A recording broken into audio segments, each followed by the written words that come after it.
My high school ex posted a selfie of us from the reunion, and by morning, my husband had packed his bags. He didn't yell. He didn't even ask if I cheated.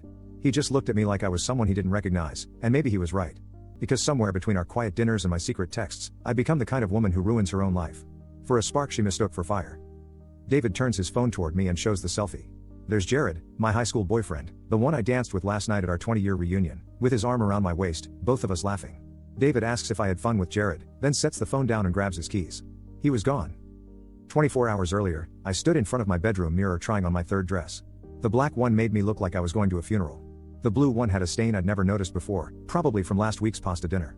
The red one still fit, barely, but it showed everything I wanted to hide and hid everything I wanted to show. I settled on the black one and spent 40 minutes on my makeup, foundation to cover the exhaustion lines around my eyes, concealer for the dark circles that had become permanent fixtures, mascara to make my eyes look bigger than they felt these days. David barely looked up from his laptop when I said goodbye. He mumbled something about having fun and went back to whatever spreadsheet had captured his attention for the past 3 hours. The reunion was exactly what I expected and nothing like I remembered. The hotel ballroom looked smaller than it had at prom, shabbier. Somehow the decorations were the same cheap streamers and balloons they'd used 20 years ago. Everyone looked older, except for the people who'd clearly had work done, and they looked like expensive versions of their former selves. I grabbed a drink from the cash bar and started the ritual of reading name tags and pretending to remember people I'd forgotten the moment I graduated. Sarah from chemistry looked like she'd aged 40 years instead of 20. Mike from student government had gone